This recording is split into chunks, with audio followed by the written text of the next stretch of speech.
Welcome back to the Photo Banter podcast. I'm your host, Alex Gagne, and on today's podcast, I speak with photographer Gizelle Hernandez. Gizelle has worked with clients such as Google, Netflix, Time Magazine, and Disney, to name a few. In this interview, I speak to Gizelle about how she first discovered photography, studying at the Art Center in Pasadena, California, and I also speak to Gizelle about some of the jobs she had before becoming a full-time photographer, such as working as a 911 dispatch operator. Gizelle is someone whose work I've admired for years. Just her level of production and attention to detail and lighting that she puts into every shoot is really amazing. And I was really excited to have her on the podcast. And I hope you guys really enjoy it. Definitely go check out her work at GizelleHernandez.com and on Instagram at Gizelle Hernandez. I'll put all the links in the description. But without further ado, here's the Gizelle Hernandez interview. All right. I now welcome Gizelle Hernandez. Excited to have you. Been following your work for a while. How you been, Gizelle? I've been good. Thank you. Thank you so much. I've been looking forward to talking about things. It's like nice. I was thinking about it. I was like, dude, I only get to say these like short little things on my captions and I never get to like elaborate on anything, you know? So I'm pumped. Yeah, definitely. And for me, I always just get excited. I don't know about you, but with like social media, like I have so many photography friends, but friends I've never even met. But you Yeah. almost have like this weird like internet like friendship and just follow. And for me, like following your work, even the last year, like it's been cool to like see your work grow and like you're doing these bigger projects. It just seems like, at least from outside looking in, it seems like the last year has like been a big year for your photography. Would you say so? Yeah, I think so. There's been a lot of changes and a lot of growth, and it's been really, really cool to see kind of things continue to roll. That's always the scary part, right? Is like keeping things rolling and progressing. So yeah. Yeah, definitely. And I guess to go back, like, where do you grow up and like, how do you initially get into photography? I grew up in South Almani in California. So it's like a small little neighborhood in San Gabriel Valley, which is always like I'm always so excited when I meet someone from the San Gabriel Valley because everyone's always like, "Where?" Is that Southern California or Northern California? Southern Okay, got it. California. It's like the like 35, 40 minutes east of Los Angeles. Okay, cool. Yeah, so everyone's always like, "Damn, you're way back there." Yeah, so that's where I grew up, and then as far as how I got into photography, I would say I would say it started like pretty young, but I didn't know what you know what was, and then only when I got into high school, that's when I had like they actually offered photography, Hmm. and that's when I was like, oh hell yeah, like I'm gonna join this, I'm gonna get in this, and I was just like the person who always had a camera, a video camera, a disposable camera. I was always shooting, like making my friends do random, random shit or whatever. And then I just got super into that class, like so much so that I was like not even going to classes and staying in there and hiding in the dark room. And like, I'm still literally friends with like the photo teacher to this day. Oh, really? And yeah. And she talks about that and how I was just like always in the dark room, or my friends would be like, dude, are you going to come to lunch? And I was just like hang out in there and like do my thing. So I would say it started definitely back then. What do you think like the initial excitement for you was? Like, obviously, you're kind of photographing your friends and stuff, but what was kind of the initial thing that photography you think kind of sparked you? What kind of excited you about it? Honestly, I think like now that I look back and I've kind of like connected the dots to so many things, I'm like, oh my God, this whole thing about being able to collaborate with my friends, which is exactly how I work still, where I love working with a big team and a bunch of people. And to me, it was like, oh, let me get my friends together and make them dress up, because and then we end up having like the best time, and oh, and let's go here and do this. And I don't know, there was just something about like coming up with those ideas and having that time with people, and it was just so fun to me. And I didn't understand, I wasn't thinking of it as a career and oh man, that's a photographer's eye, or I just was just like, this is so fun to do with my friends. It gives us an excuse to like dress up and be dumb. Yeah. And then have like all these memories or whatever from it. And you were the shooting kind of black and white film, this kind of starting out, this kind of darkroom style. Yes. I guess like at the time too, my school was like had like a really cool dark room. I don't know. And it was like even had like the revolving door, and I just like was like, man, I'm so lucky. Like like I'm so cool. And so yeah, I would spend a lot of time doing like black and white. It's funny because I went back and forth with my love for like film and then not, and then not. Is like back then I was like, yeah, shooting that. And once they started introducing like digital to us, I was like, what? Like I don't want to do that. Like that what I want to be able to like see my photos develop in the in the in the Yeah. dark room or whatever. But then you you keep moving and things change all the time. So yeah. I think about like now you bring it up like darkroom days for me, like it was such a relaxing place to be because you couldn't like it's not like you're gonna be on your phone or anything. Even back then, I don't even think I had a cell phone when I was first doing it. So it's like now that I think it's like the only place where you almost could turn off your brain. There's no like visual stuff. You're just kind of focused on your thing. Exactly. It's like a quiet place. It's like I miss those Exactly. times, because nowadays For it's just sure. like at least everyone I'm addicted to my cell phone. I'll admit it. That's like Oh yeah, I hate that. I get mad at myself. It's like a reflex, and I'm like, oh my god, I literally have nothing. Like, why am I checking Instagram right now? I'm good, yeah, or why did I just wake up? And I hate that so yeah, much. So yeah, for real. and then the And excitement of like me wondering if like what it was gonna look like, and just waiting for it to like appear. mhm. It was such a cool thing. And like, did you come from like a creative family or like any artists in your family growing up, or are you kind of like the lone kind of creative artist for your family? Oh yeah, no, not even kind of. Not at all. Definitely no artist. I mean, this is why it's like my journey was so long, I feel like, because I just not only where I grew up and then the family I grew up with, just what I was surrounded by, there just was just wasn't exposed to so much, Mm. And so yeah, it was definitely an on my own thing, which is why I think it took me so long and why I didn't go straight into it after high school at all. And I thought that I had to go like a different route, after high school. And yeah, so it was just kind of a very long-winded like figuring out like how to do what you want to do, Yeah, because because I didn't have anyone in my family that did that, like, oh, I love this, I was passionate about this, and I went for it. yeah. I didn't have that example. What did you said you kind of didn't go straight into it after high school? What did you do after high school? So after high school I just was like, okay, well, and it's a funny thing is like my parents were never the type that were like, are you going to go to college or what's happening there. It was just kind of like a every man for himself, like do your That's own kind of thing. dope though. That's kind of cool. I mean, it could go both Yeah, ways, yeah. Thankfully for me, it was kind of like, all right, well, it's all on me. Like, no one's worried or asking questions or pressuring me. And I just always had this like thing inside of me where I was like, I have to do something that's like not normal and it's something cool. And, I don't want to be like in this mediocre job and not happy, And Hmm. so, and then obviously because I was on my own, I was like, oh my God, I need to make money. Like, what am I gonna do? I'm out of school now. Like, what do I do every day? Yeah. And so actually my first job was as a mall photographer. Wow, that's Like, awesome. yeah, which is cool because it was like one of those ones where you're with like all those like Playboy bunny backdrops and like all those Like painted, Sears, I think like Sears back in the day used to have but like that. cooler. But no, because it was called Cover Shot, and it was like all those like all teenagers would come there because that was like the hot spot for like you to come with your boyfriend or for prom or for this, because they had all these cool little, like, it's like those laser backdrops Yeah, and all yeah, those like funny, old school ones. And so I was the one like there, like shooting them and doing all this. And that was another thing that I was like, ooh, that's so cool, And it's funny because sometimes what I would get told is like, you're shooting too much. Because I would get, they'd be you're like, like just shoot the having four fun. shots. Yeah. Yeah. Because they're so specific, like, okay, pose them this many ways and it's about money for them. But I was just Yep. like, oh, but this is so cool. Let's try this. So I started off downstairs at the mall working at that place. And then I moved upstairs, which was like, man, I was like moving on up to this other place, this new photo studio that had opened where they had sets, which is so crazy to Oh me. I damn. thought I was like mind blown. Oh, I was like, was it like what? they had like the old Western set and like stuff like yeah, yeah. Yes, yes, yes.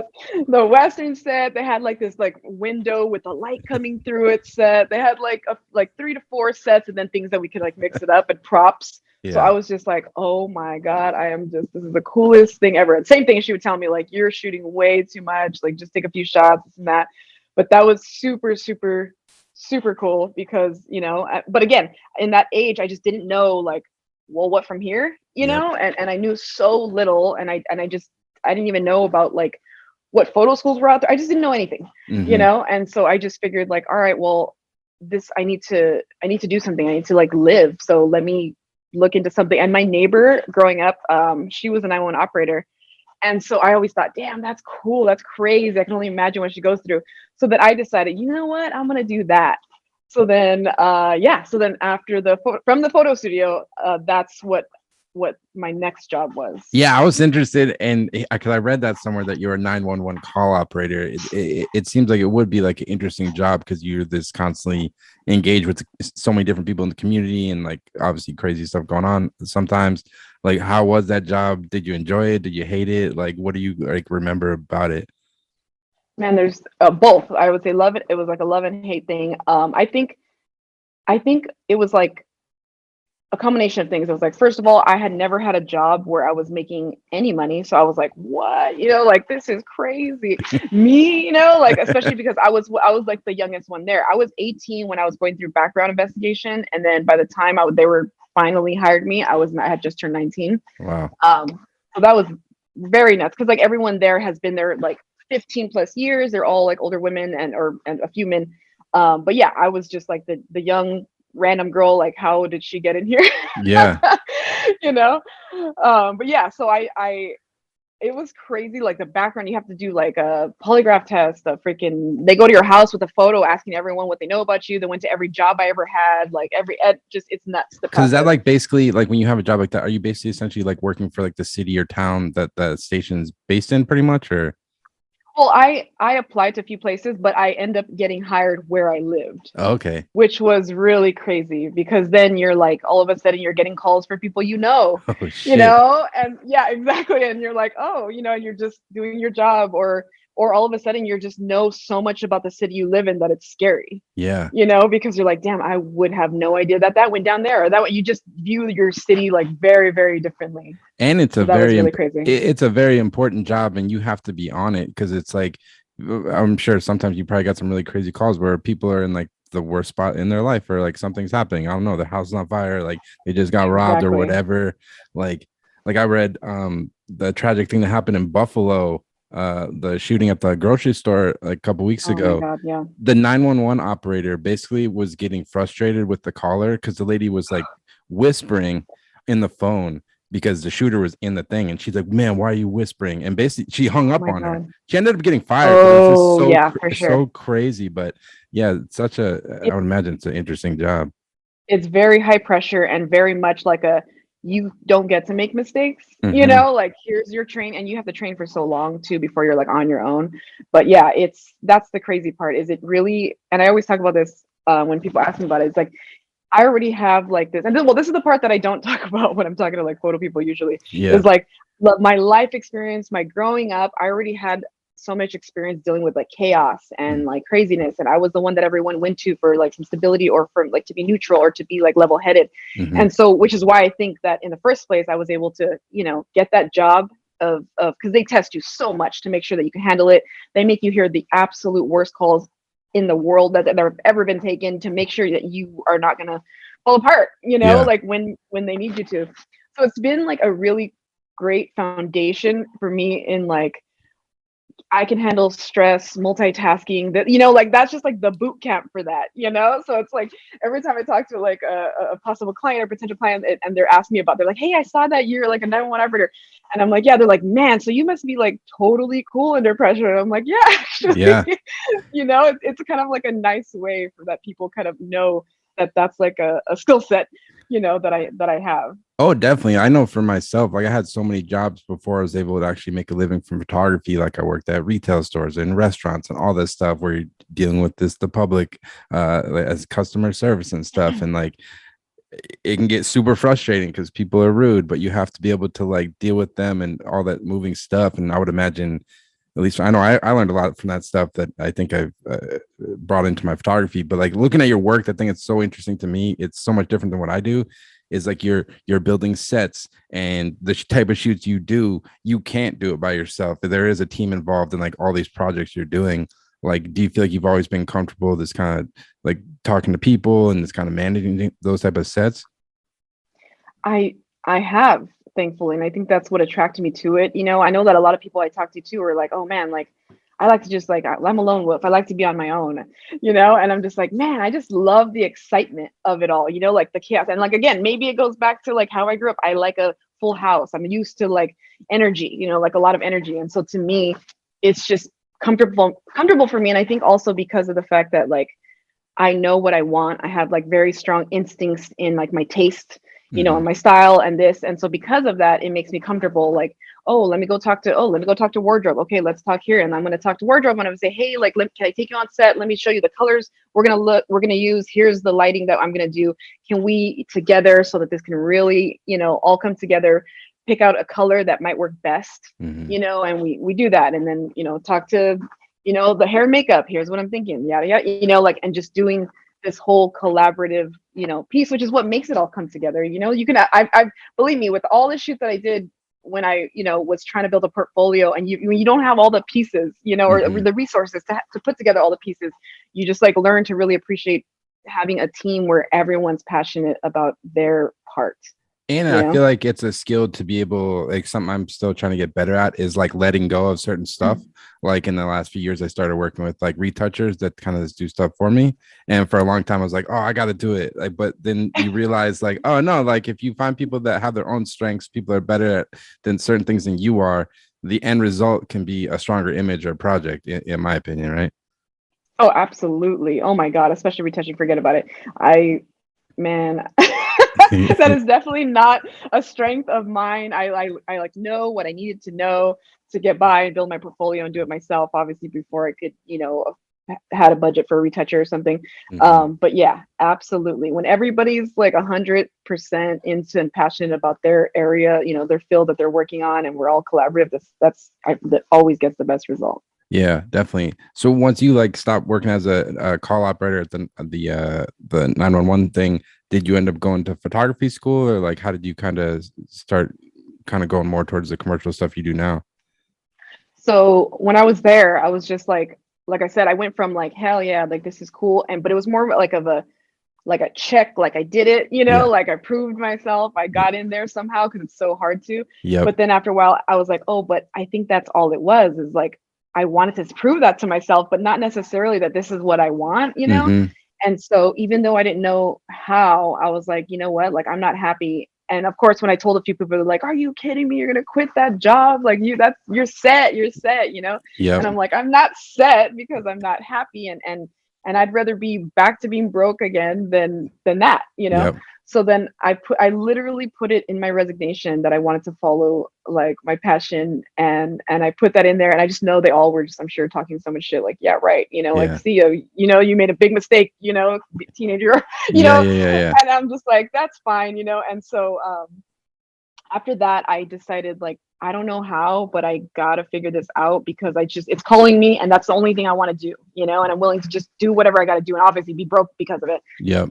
So then I started to look into schools, and someone had told me about Art Center, and I had briefly looked into it once when they had heard about it, but of course I just like looked at the tuition and I was like, yeah, right, and then moved on because I was like, it was just so far fetched.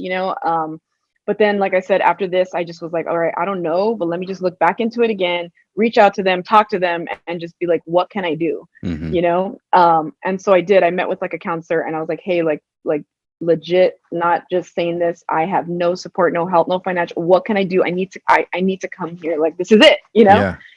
And so she's like, well, let's just keep moving forward and see what we can do. And obviously at that point, I didn't know what that meant, but I'm like, I think she thinks I'm hiding money, but okay, we'll just keep moving forward, if she said so. And so like I turned in my portfolio, which I had made, I had, when I was working at the police department, I bought a camera and I bought one light.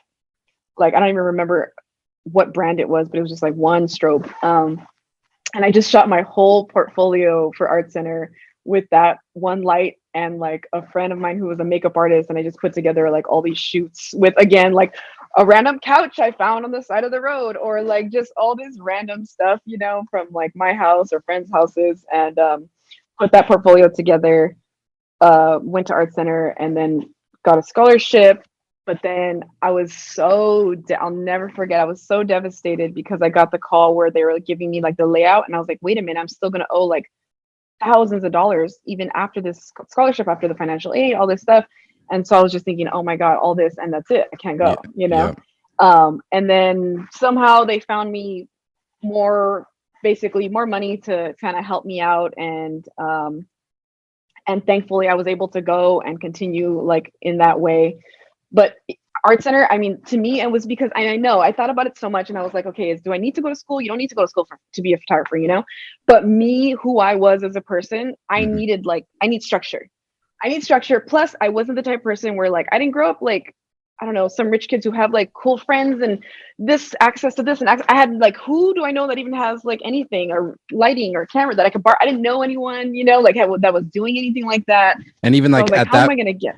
even at that point, did you have like any, like, were you looking at like photo books or magazines or like even like the history of photography at all, or are you really just kind of like just shooting your own stuff, and was this kind of base level once you kind of went into school pretty much?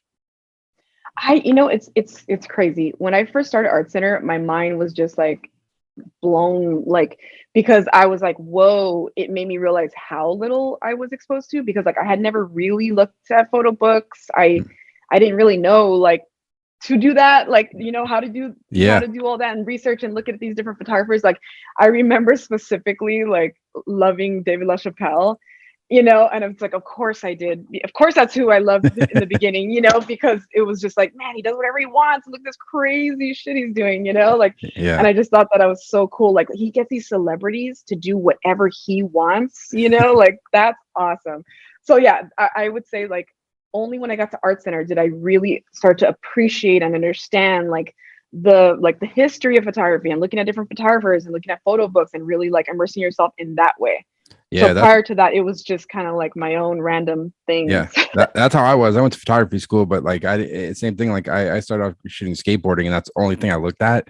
I didn't know when I went to photo school. Like I didn't know who Richard Avedon was, or like Mary Ellen Yeah. Mark, or I was like I didn't know who Annie Leibovitz was. None of these people. So it was like Yes, I exactly. don't know, but for me, like I feel like that's the main thing for going to school. Like I know some people hate it, some people like it, but for me, it was like having the learning about the history of photography and being around other photographers. But for you, like, what do you think you kind of got out of like going to photo school mostly?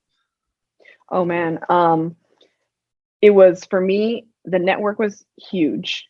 You know, everybody says that, but it's like it was so true because like I said, I wasn't surrounded by people doing like cool stuff or doing anything like, and so all of a sudden I have friends that I can be like, oh hey, let's do this together, or oh we can collab on that, or just I would say a network. The main thing is a resource to use all the lighting that I Yeah. wanted. I mean, and man, I used to check out so much stuff. Like every weekend, it was me with a big reservation, and it was like, oh, I'm here, you know, and like having to like dolly part out all my shit, like. And so that was so cool to me because I'm like, where the hell else would I be able to just like have access to this, take it home, do what I want, and try it out and learn and learn and learn in that Yeah. way, you know? So that was huge for me. Like the network, the resources for the lighting, and then being immersed in it with other people who are just as passionate. So it's always like that nice, like friendly competition where you want to do better and Oh yeah. it was just, it's so nice to kind of, and I just needed that. And I also just had like, how do you even become a photographer? Like, who's going to tell me that? Yeah. You know, like who am I going to ask questions that I have questions for? I just like didn't have that, and so it was huge for me. You know, I know a lot of people are just kind of like, I shouldn't have gone. It was so much money, but absolutely, it was really really huge for me.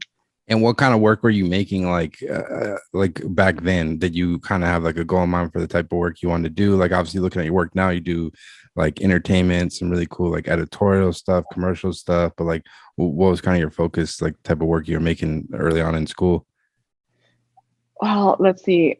It's crazy because right before I went, like my portfolio, it was, I could see how it's come like full circle. It never was like, oh man, that was so different what I used to do, but it's just like a very refined version of that. Hmm. Because I would always like for example, a few of my friends were really into like the pinup or like vintage scene, and so I was like, hey, they're glammed up already. Let me, hit up all these like pinup chicks and like do this, and then I would be like, so I would just like I don't know, all these like dramatic theatrical type of photos, and like let me take them out to the desert where it looks like just all this crazy shit. Like it's so bad, but it's funny because it's still like a foundation of where what I still love, Oh hell but it yeah. was just like I think that's like half the thing is just like trying stuff. Cause like yes, that's kind of a yes. good point you made. Like for someone starting out who's like trying to build a portfolio, like how are you kind of finding, like I think you mentioned you found the pinup models and stuff like that, but like early on, like before you're getting assignments, like how are you finding subjects to photograph? Was it obviously your friends, and how else were you kind of building that book? Oh man, in the beat. Okay, so before it was like Model Mayhem. Do you remember Model Mayhem? Oh yeah, definitely. Yeah, I was hitting up people on Model Mayhem, my friends, like anyone that just was down, like, or just like searching for people that I thought were like stylish. That was always my thing, is like, okay, if you find someone who's stylish, then that means that you can use their clothes, Hmm. because where the hell am I? I didn't have a stylist, or I used to go to thrift stores and like pull like a bunch of random clothes that I thought at least this will elevate it somehow, even though it was not so much, but Yeah. that's how I was doing, where I had to be the stylist. I had to be the hair, the makeup. I mean, I used to literally do people's hair and makeup Damn. and pull, clothes from thrift stores, and then have, go to my friend's house and like, oh, let's put this together, just every kind of like hat obviously is what you do in the beginning, and so that, yeah, that's definitely something I was doing a lot of. Yeah, whatever resource you have, use it. I used to find people. This is way back. I used to go on MySpace because I was trying to photograph like Yep. musicians. Because back in MySpace days, there was like tons of musicians would have like their music pages. So I remember I found like this dude who like played saxophone. I like hit him up. I was like, hey, let's do some photo. Came to the studio. So I was just like, that is the one cool tool about this, is like you can reach out to like anybody. Yes, There's so much stuff in there. Like absolutely. yeah. Absolutely, it definitely opens the doors for things like that. Yeah. And so once you got out of art center, like what did you do? Did you go straight to shooting, or did you kind of go the traditional route like a lot of people go into assisting, or what was kind of your next move? I was assisting for sure. I started photo assisting, and basically for, let's see, if I graduated art center December of 2014, and then from like then till like 2018, Hmm. I was assisting and shooting my own work, assisting and shooting my own work, and just trying to kind of figure out like, how do you make this transition if you don't have any money besides what you make as a photo assistant? How do you, It's inch over? How do you it's like tough. lean? Yeah. It's such a hard balance. And I just, especially as a photo assistant, it's so hard. And, you never know when you're going to get paid. And it was crazy. I started, thankfully, I stayed pretty busy as a photo assistant. I worked with some cool people. And then eventually I started to work with like only my friends, for the most part, just, and then, yeah, like I said, because I was just really grinding on like always putting together a photo shoot for myself, and then just building that portfolio consistently, Hmm. that was super, super, super important for me. So I kept doing that. Who are some of the photographers you assisted for coming up? Um, Damn. I said you should write that down because you're gonna Did you forget when forget? I think I said that you did you work with like USI? I did. I did work with USI. I had like an internship there, which I'm not sure. Yeah. I had an internship there. What the cool part about that was like, that's how I end up, assisting him, Hmm.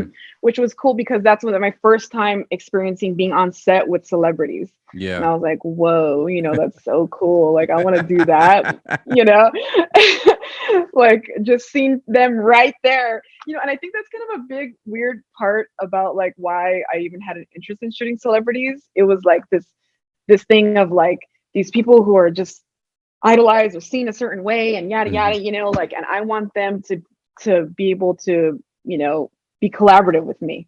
Like, like people who are, well, some are artists, Yep.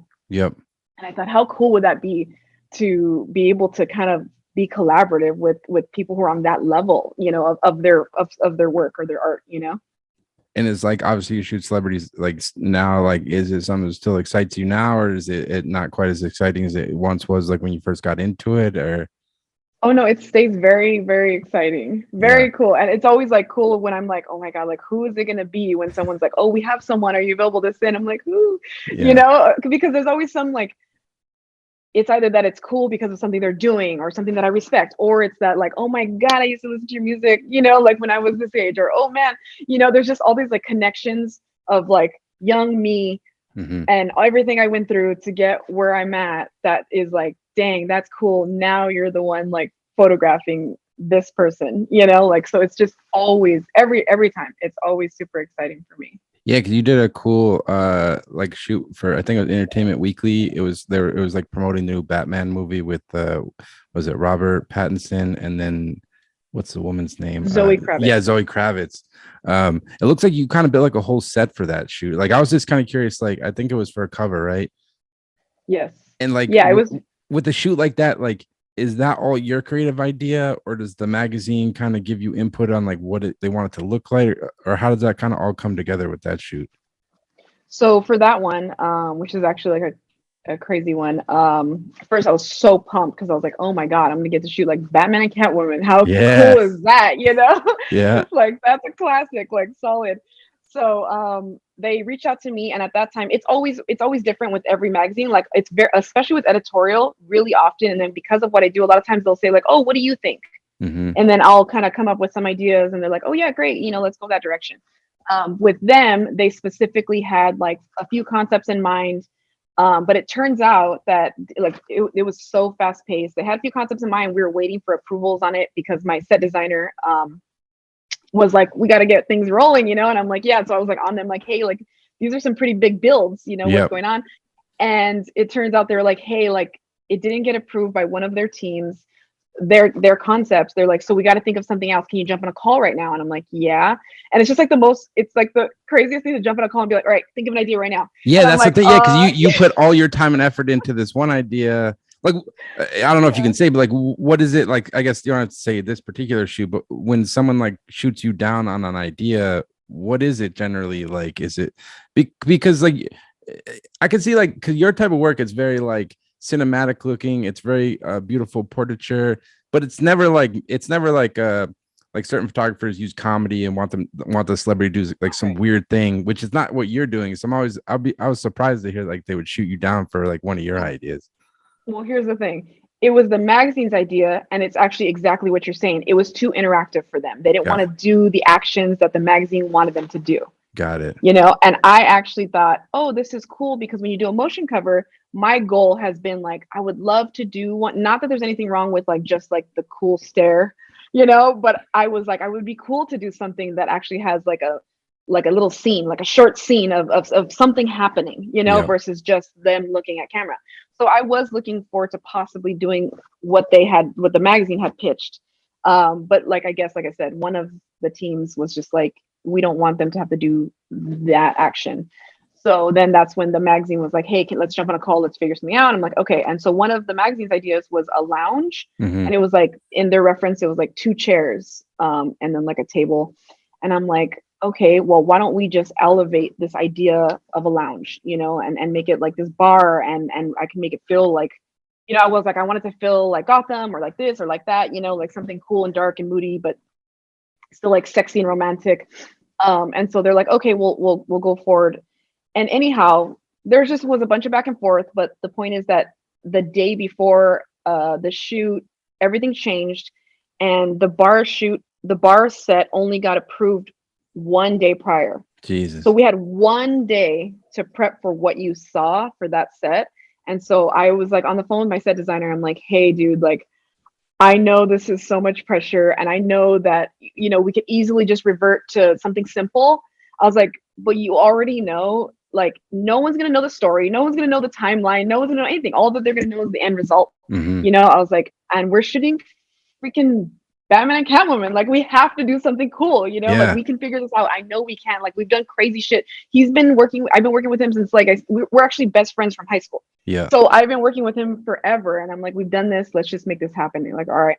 So we started to like just back and forth on the phone, like just go. And I'm like, how about if things are like overgrown, and that would add to like kind of like the dark versus it look. I was like, I just don't want it to look like a sleek, cool bar that's just your standard like hip bar. It needs to feel dark. It needs to Yeah. feel, it has some, element of like darkness, like, Yeah, because that do you like for that, because obviously the photo shoot is all it's promoting the movie. That's like why they're doing the shoot.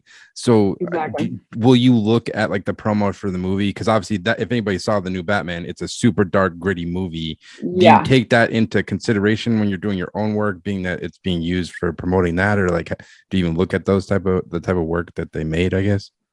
Absolutely. I mean, all I could watch was the trailers, Mm-hmm. which is hard, but I was like watching the trailers. I was looking at like previous, just still, I was just looking at all of that I could find and research. And that's usually what I do for any subject. I'm like researching them a bit, see what kind of stuff they've done, see what movie or what it is that they're promoting right now and how I can tie that in, Mm-hmm. in some way, whether it's like subtle or very, very deliberate. But for this, I was like, man, like I really wanted to feel like somewhere in Gotham, Yeah. like let's make it moody and dark and still, and still have like that romantic, like tension involved in it. And so yeah, thankfully we pushed, and with our 1 day prep, we got that together, and I was That's super wild. You happy with had it. 1 day to like basically switch off your other idea, build a new set, and then you had to probably obviously rethink your lighting and everything. And then on top of that, it was it was like still photos, but then also a motion component to it. So you had to like that's a lot Yes. of moving parts. Oh yeah, I mean the whole time I'm just like texting my DP. Thank God he's like the coolest, like go with the flow guy, and I'm just like, my bad, scratch this set. Oh, okay. And I'm like, give me a second, updating. Like, my bad, we're actually gonna get X that one, and now we're doing this one. I was like, Yeah. I'll give you a updated Yeah. references in a second. It was just like all day of just like craziness and making that come together. But I was actually really, and I'm so hard on myself. I'm like one of those people who's always like, I should have maybe this, that, the other. But like that one, I felt like I was like really happy about how it looked and how it turned out. That's awesome. Yeah, it came out really Yeah. good. And people can go check it on your Instagram. You posted all the video and stuff, and then the stills. It came out really cool. And I guess like when you're starting out, like the hardest thing is like getting your name out there, finding clients. Like obviously, like me, you were an assistant for a while. Then you're trying to break out on your own. Like, how did you kind of first start like finding clients and kind of getting your name out there? I guess.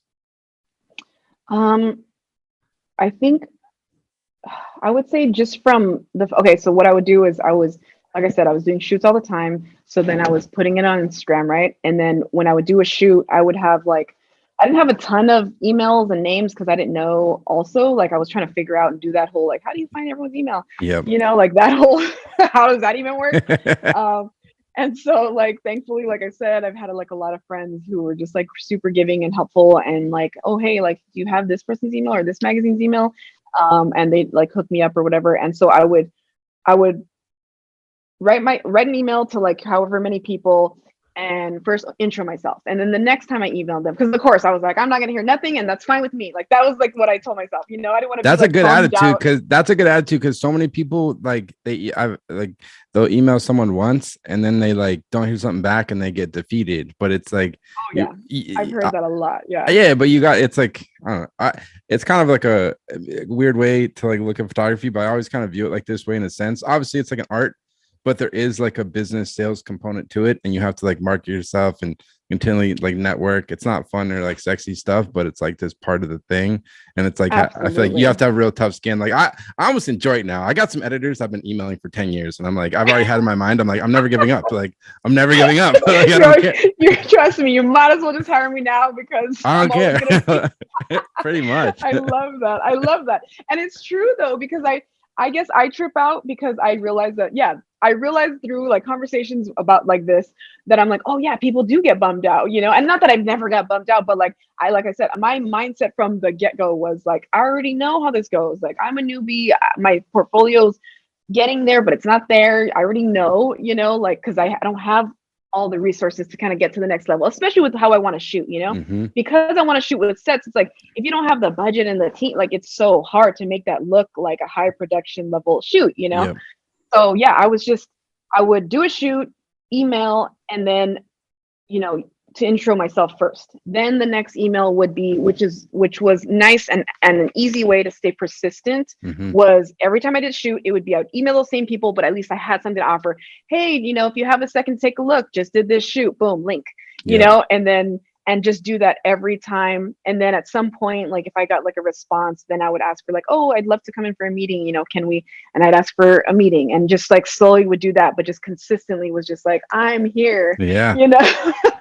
And the other thing Here's people your got to realize work. is like, it took me a while to realize this, but even when I email an editor, if they don't respond, it doesn't mean they didn't look at your work. Cause I've had that a bunch of Exactly. times where I've been emailing them, never got a response. And then I ended up getting the assignment. They're like, oh yeah, I've been looking at your stuff for a while. Like, and you're like, okay, Exactly. it actually works. Exactly. It's so true. I mean, it's so true. The things that people sometimes know about me or mention, and I'm like, oh, crazy. Like they're watching. Yeah. If you're persistent enough and you're really passionate, like people are paying attention. Yeah, definitely. And so it just makes all the difference to just show them like and that's what I told myself. Like that's fine. Everyone's gonna ignore me, but I'm just gonna keep going. And then I did this personal project, which was about people of color in the creative arts. Mm-hmm. And I would say when that came out and I posted that, that's when finally all of a sudden it was like, oh, hey, I have this project. And I love that shoot that you did, and it was like referencing that project. And they'd say like, oh, can we, let's do something like that. And I'm like, oh my God, finally someone's, like they're seeing me, paying attention. But if you look back, it's like all these shoots that I had done just to get like, Oh yeah, noticed. takes a long Yeah. time. And Yeah.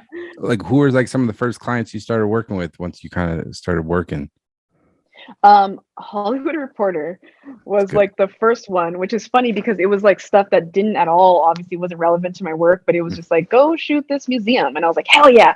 Like you're trusting me with that. Let's do this. Like I know it. You're just trying to see if I'm normal and can Yeah. handle this process and get my photos in on time. Like I'm gonna show you, like we're good. Yep. So that's like, the attitude that I always tried to have with it versus like I know like sometimes some people feel some type of way about like this is not even what I shoot, but I was just like, Yeah. everyone needs to trust, it's their job, Yeah, like exactly. They're not going to take a risk on you. They're not going to throw you the cover like on the first go. Like they want to see how you interact, like if you're whatever, like if you're going to be professional, like you said, like turn your stuff in on yeah, time, whatever.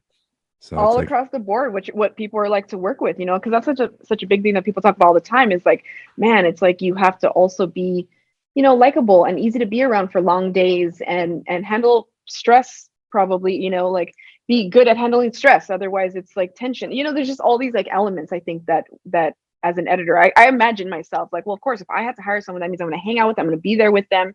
I want it to be, I always heard that in school, like they want to be able to be around you for long days, like you got to be someone who can yeah. kind of go with the flow. And you got to be patient. Like you said, like you had that shoot with Entertainment Weekly where you had everything, you had your idea, you guys were already like working on it. And then at the last minute, they like switch up. And like I'm sure some people could get frustrated and kind of like lash out and get angry. But then it's like, no, like if you want to be in this long term, you got to be patient and you got to be able to be like, all right, no big deal. I'll work with you and we'll Yeah. figure it out. Like that's like Yeah, the it is. I mean, it's true, and it is what it is, right? And then all it is like some like cool story to tell later. Like, man, what went down on that shoot? yeah. Like that was crazy. Yeah. And that's ultimately what it is. It's like getting, and that's the way I think. Like I said, just like thankfully it's helped me in like how I deal with like life. Like it is what it is. What's the solution here? Like let's talk about the solution. Mm-hmm. And like what can I do? Like cool. And it's funny because actually, I've gotten that compliment a few times from editors like, man, you handle like this was so hectic and like you were so calm under pressure, and I'm like, Yeah. oh, thank you. Yeah. Like it's cool that they like notice or that that's something that matters. Oh yeah, definitely. And then like in terms of like the style of your work, like obviously when I look at your work out, it feels like very cinematic. You obviously love color and lighting is a big element of what you do. Like, have you always kind of enjoyed the technical lighting aspect of photography, and like did it take you a while to kind of like craft your style or aesthetic, you think? I think lighting was absolutely always the intrigue of in photography because I would like I said, I didn't look at photo books, but I would look at magazines. Mm-hmm. Like I would go to Barnes and Noble or something and look at magazines like way back in the day, and I just thought like, how do they do this? That looks so cool. Looks so cool.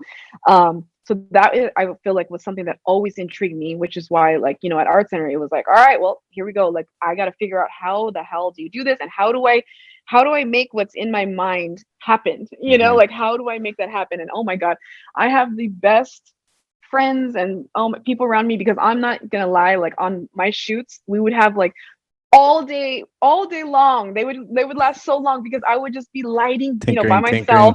Yeah. Yes, and changing and this and no, and they're like, Yeah. that looks cool, and I'm like, no, no, and changing it. So it's like literally an ongoing joke, like, oh God, a Gizelle shoot is gonna be like 14 hours, like, and then she's gonna put up like 2 photos, Yeah. and it's true, and I'm so thankful that I had so many people who were like down for the collaboration and the passion projects because it is how I learned, like I just was just lighting by myself and trying and trying and trying and trying until I saw what I envisioned, Mm. and like figuring that out. So yeah, that aspect is definitely something that always excited me and still does. And no matter how much I do it, there's so much more to learn.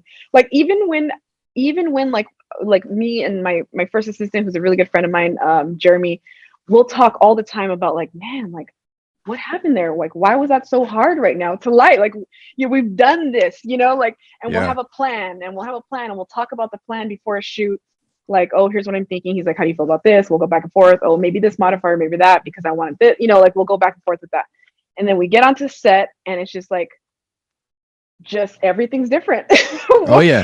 Like, because every environment, every space, the height of the ceiling, that changes, what changes everything, Yeah. like, or even especially working with gels, it's just so, like, to me anyway, like temperamental, like everything's so like, oh well, you have to use that modifier because otherwise the color is gonna this. If you go too bright, you're gonna lose a color. We gotta go darker, but how do we make it deeper but brighter? It's just Yeah. like this crazy thing. But I love it and it keeps it exciting and him as well. He's even told me, I was like, dude, sometimes I'm like, dude, I'm sorry. Like, that was such a like stressful shoot, like that was rough there for a second. He's like, honestly, honestly, it's like what keeps it fun for me. He's like, is there's we're always learning. We're always trying, like, figuring Yeah, something new out. trying new stuff. Because I know I definitely had times where I found myself this kind of like, all right, here's my lighting setup. I'm doing a portrait and this is what I do. But I don't know about you. Like sometimes I felt like I was like in a rut and I was like, I just gotta like try something different. It might not work, but like whatever, I'll throw the snoot on or mess with some grids Yeah, or whatever you're saying. Like, so even at this point in your career, you're still kind of like finding new ways to light and trying to try new things every time.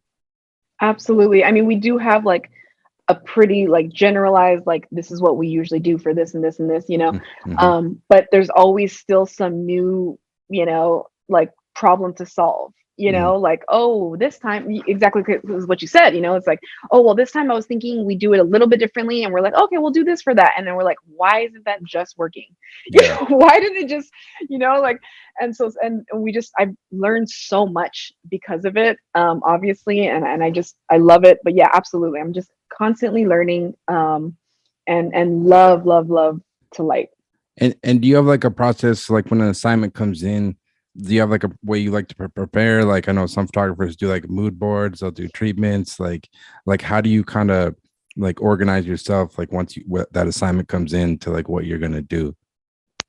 Yeah, I think the first thing I usually do is a mood board, because it's like, I think what I've learned, is, if there's too many ideas available, which they're always, if I'm letting it go to, then I'm just gonna go be all over the place. But Mhm. if I say, like, this, I've done my research, let's say I'm shooting a portrait, and I've done my research on this person, this is what I think would be cool, or the color palette, or the lighting, or something like that.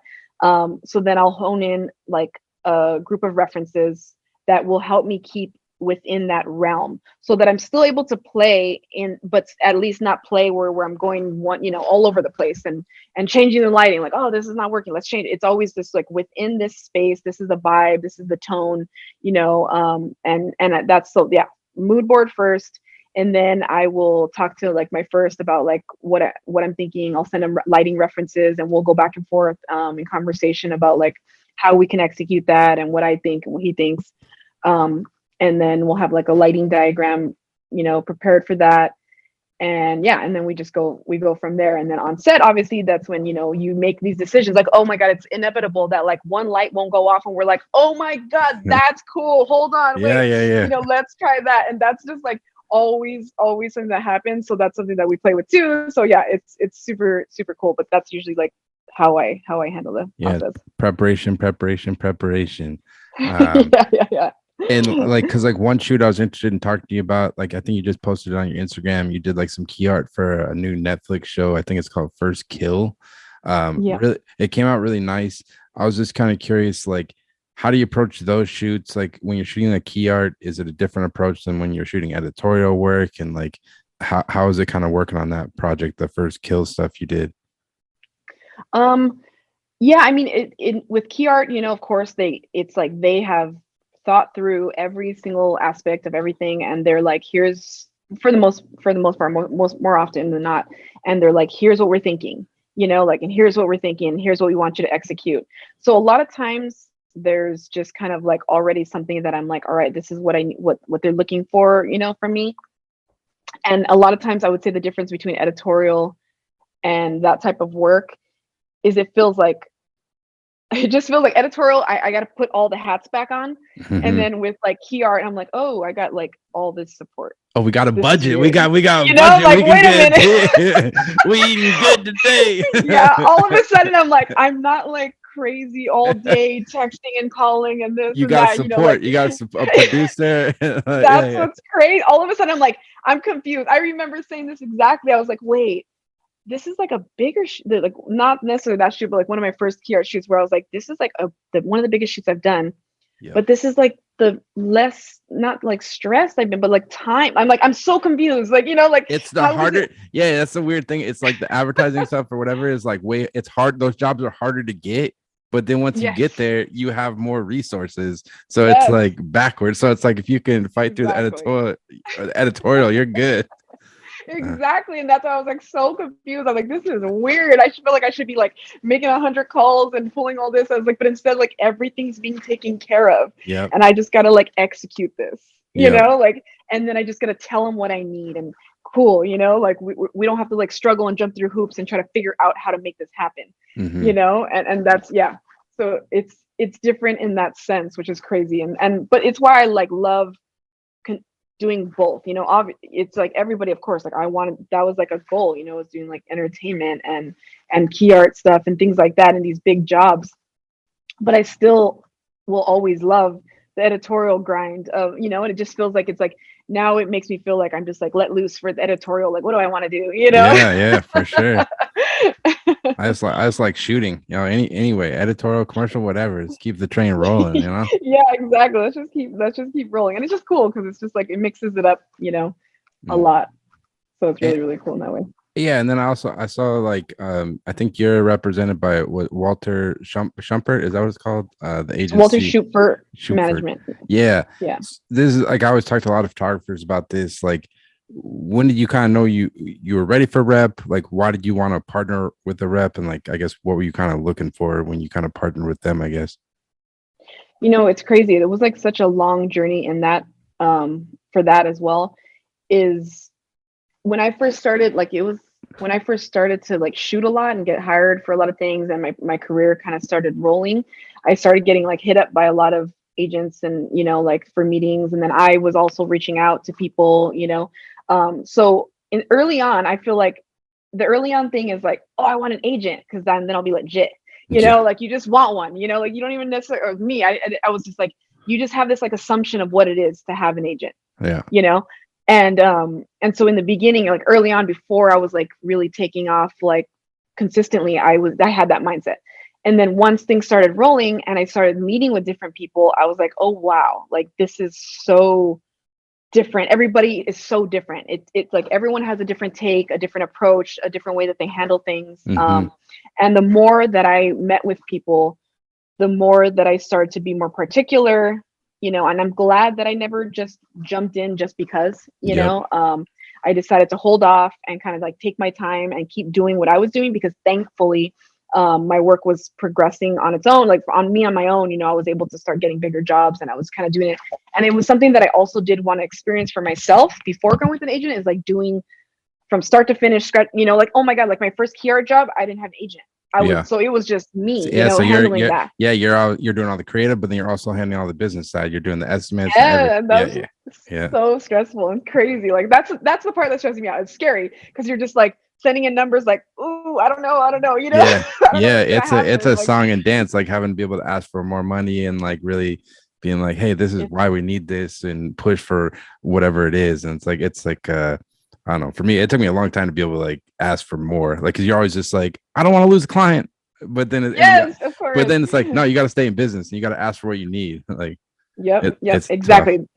It's yeah, and you know, and that's what you learn as a young photographer too, is like you're just like so glad to get the job. That's all that matters, you know, and then you slowly start to realize like, oh, I should, you know, get what I need properly and so I can Hmm. do this properly. And anyhow, so as far as the agents go, I started meeting with a bunch and it just didn't feel right to me. Like either I was being like I even had like a lot of like random backhanded stuff said to me like, oh, you're lucky you got that job or and I'm like, Lucky. What do you mean? wait. Like what?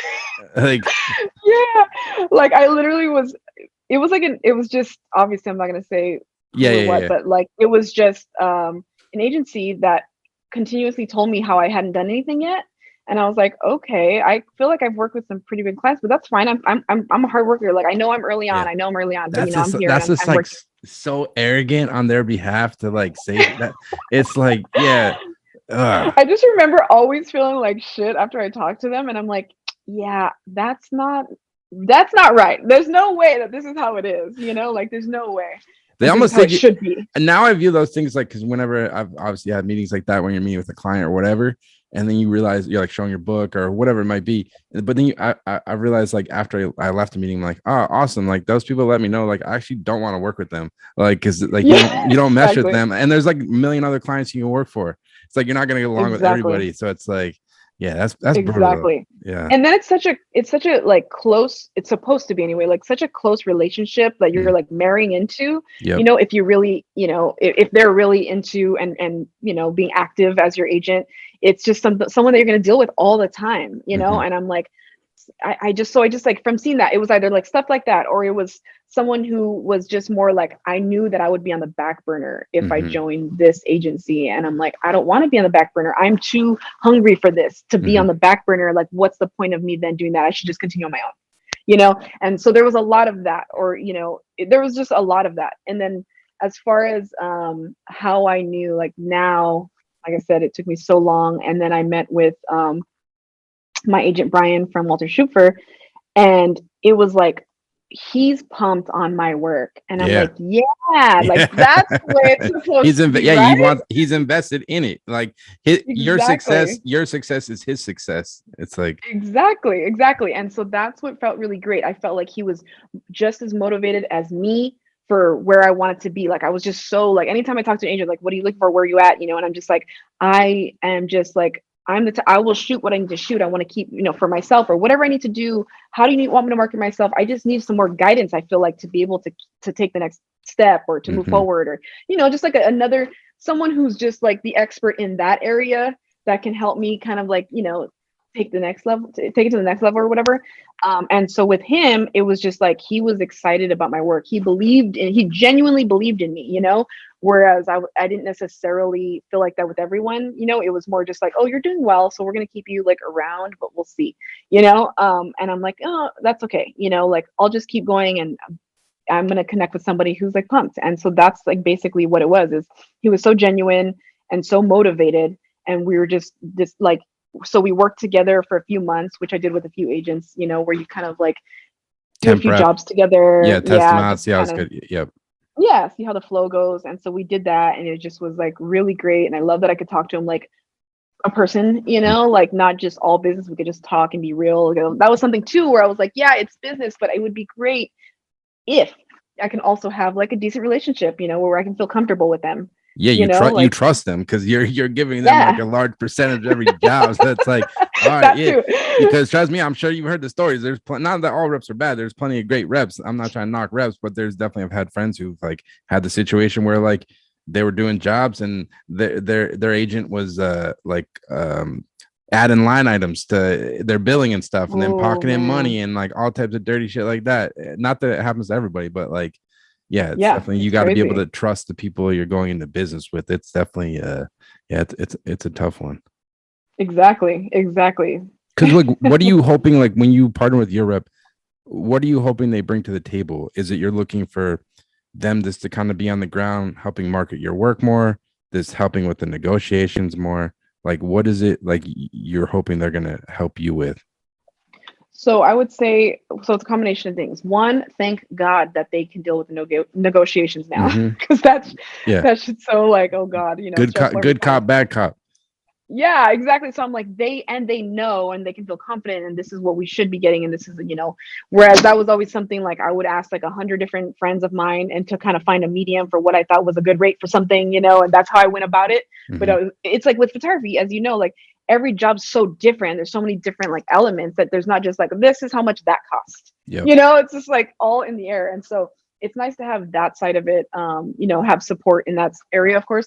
But as far as like everything else, it was for me it was, man, I want somebody that I could just bounce off of, like, hey, what do I need to do, Hmm. because how this works from this side.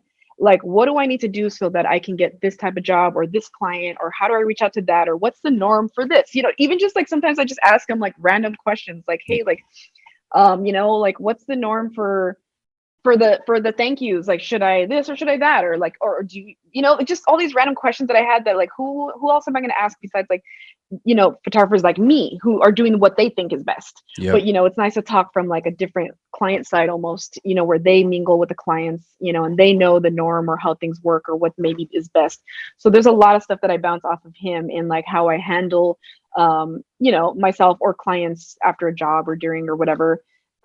There's that. And then just like the marketing, it's nice that like I can market myself as well as I have like a backer who's like also pushing my Yeah, name out there. it's another marketing tool. And I think I feel like, tell me if I'm wrong, but this is what I've come to the terms with, of like having a rep and whatnot, from talking to so many people, is that I think I view a rep, it's just another marketing arm of your business. It's like some people market their work on workbook.com, like the advertising site, or Ad Edge, or Wonderful Machine, or like whatever these platforms are that help you get your work out there. An agent is kind of part of the same thing. They're out there, they're trying to network and try to help you get more jobs and market yourself more.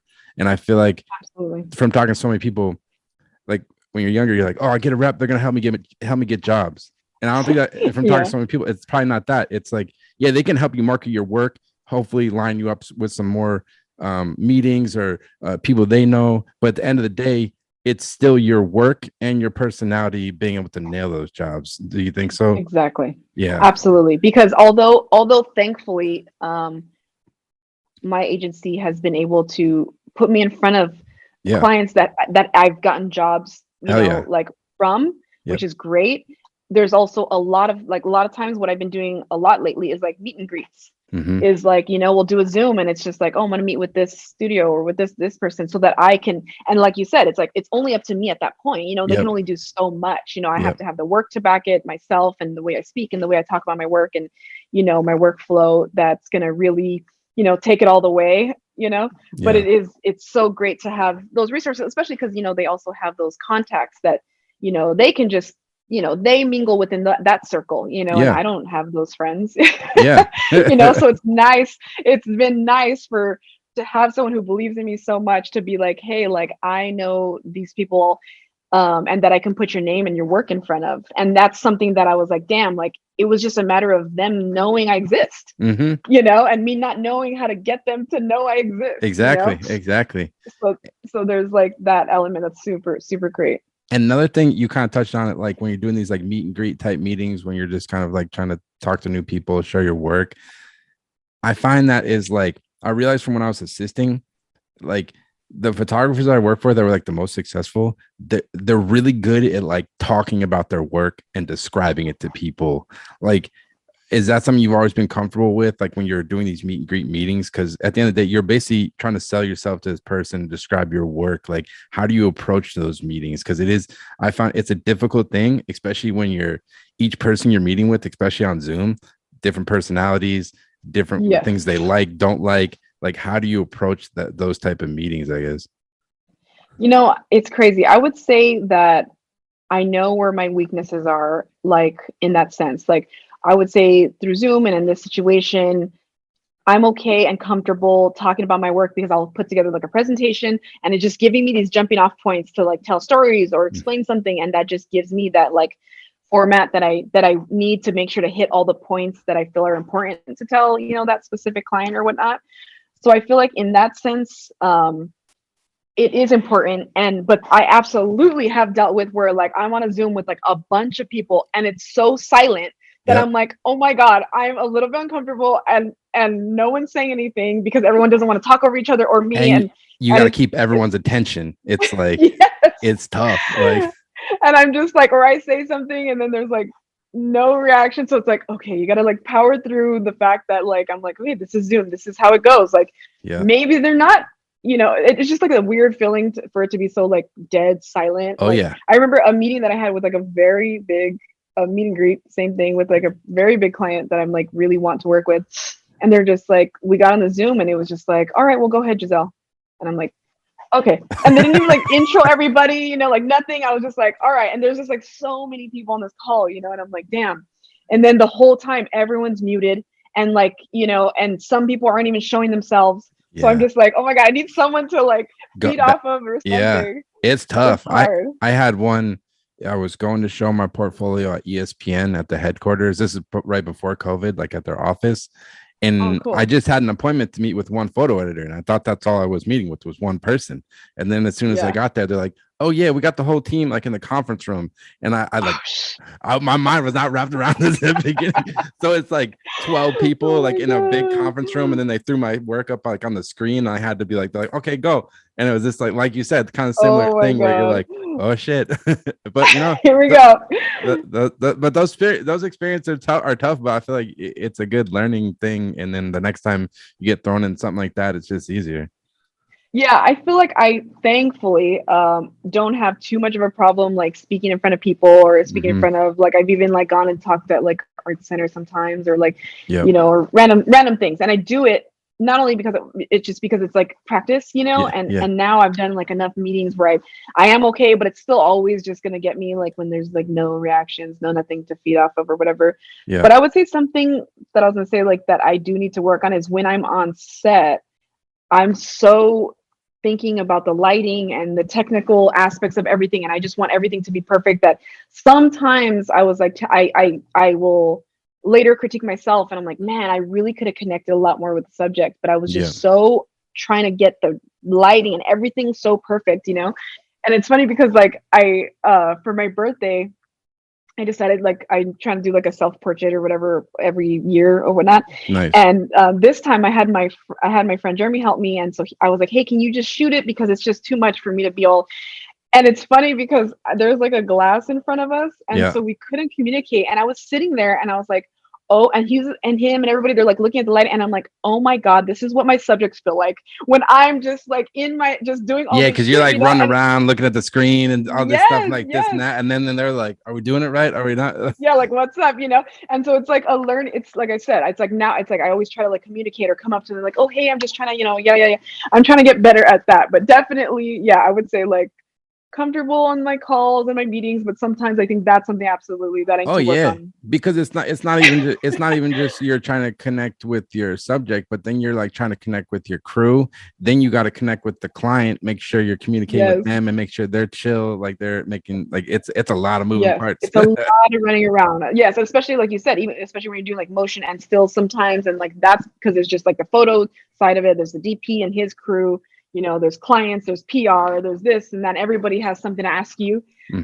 So it's always so nuts. But yes, that was definitely a learning experience. Is like I think I've just been trying to work on that aspect. Brick by brick, Giselle. We're just going up. We're just going up. Yep. Uh, And one thing I was interested in talking to you about, like in photography industry, like it's always been pretty like kind of male dominated place. Even like talking to you about your being a photo assistant, and now that when I think back, like I spent like almost 10 years photo assisting, I could probably count on one hand the amount of like female photo assistants I worked with. Like going into this business, and even now, like was it ever intimidating? Kind of trying to become a photographer, and even this kind of work in the industry, like being a woman, I guess.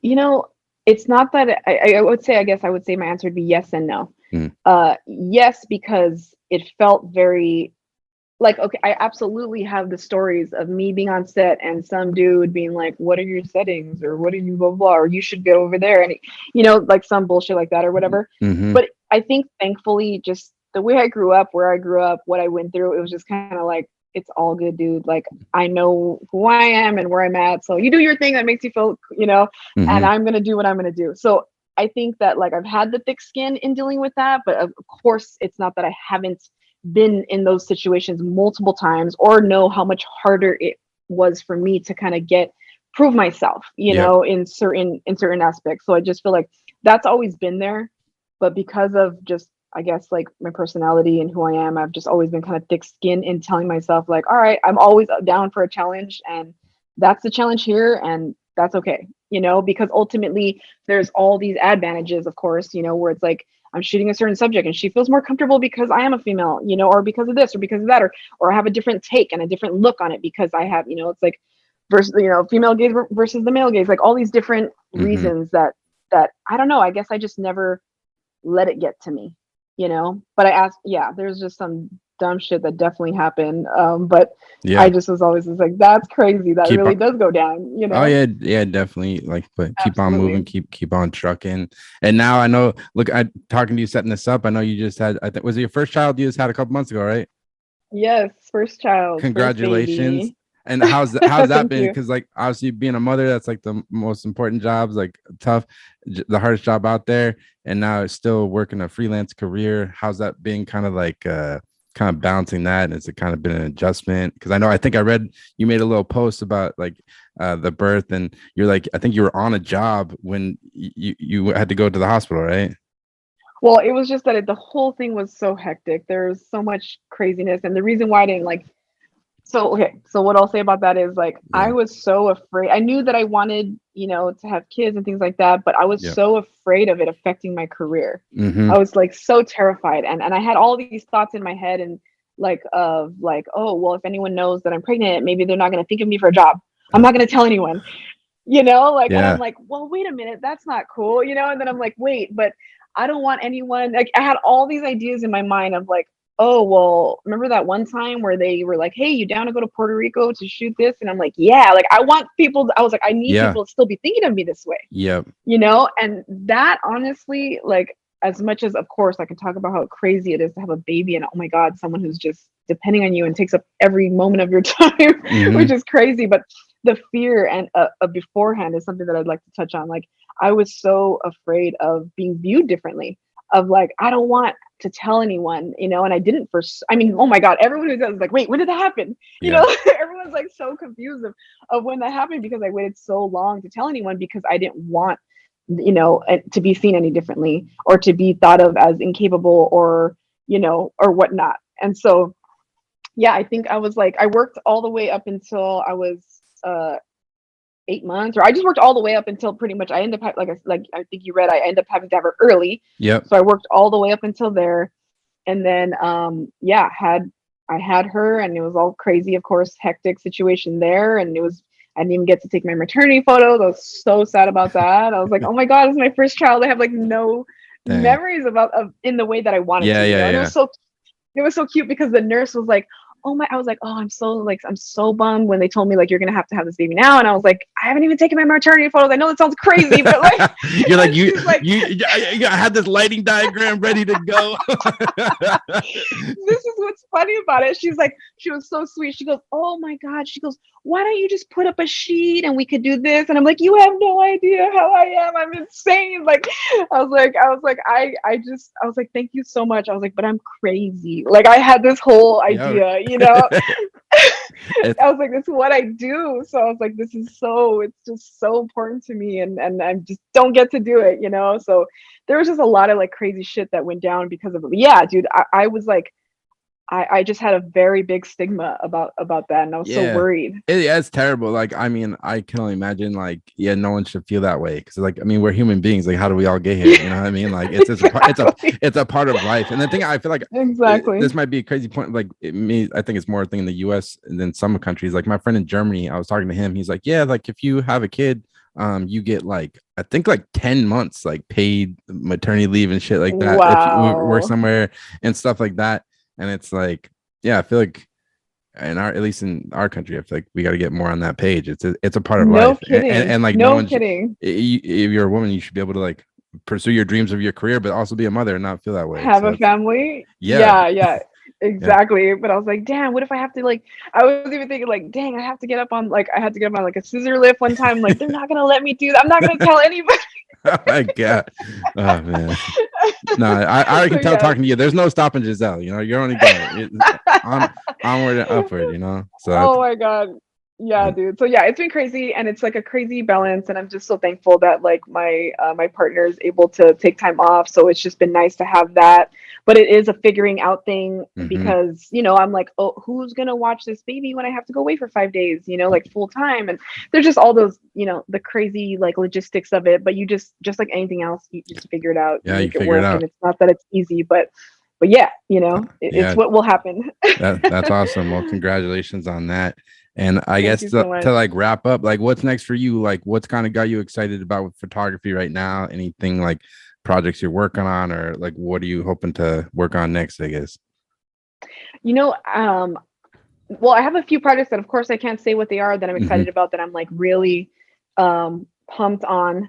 But besides that, I've really been thinking and getting excited about going back to, not going back to because I never left it, but just because I got so busy, I haven't done my own stuff, Personal work. like my Yeah. own personal work. And, my personal work lives within the same as my commercial work. Hmm. What I'm attracted to, it kind of is all the same. Where I know for some people, it kind of ventures, far left, like, it ventures off totally differently. But mine, it's just like I have all these ideas of things that I want to do, and I'm just like kind of pumped to kind of be able to do that with a little bit more resources now, and Hell yeah. like and it kind of make that stuff happen. Because I think something like I would say like is a goal of mine is I want to make work that like someone would want to hang on their wall. Like that's what I told myself. Like Yeah. that would be cool, because I like when I look at my work in that way, I'm like, oh, like that's very different than what I'm doing, and that's something that I think of. Like I would love for someone to look at a body of work that I shoot and be like, damn, that's amazing. I want that in my house, or something like that. Yeah, it gets weird. Like I started thinking about this more lately because obviously we're doing this to make a living. So like most of your work is like commercial and you're doing all like editorial stuff.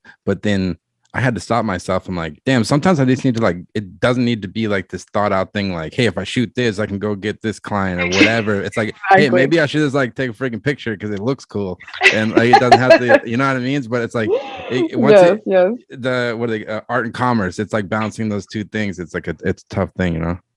But Yeah, no, for sure, for sure. And I think it's kind of like where I started too, is I always used to say, oh, I want to be a fashion photographer, but I didn't really know what that meant. And it was yeah. more that I was saying like, I want to do whatever, like fashion doesn't have to make sense. You just do Yeah. some crazy cool Cool stuff colors and all that. that's visually stimulating to you, and that's, I think, like why I used to say that. But that's kind of like where I'm at right now, where I'm like, ooh, I want to do like some motion.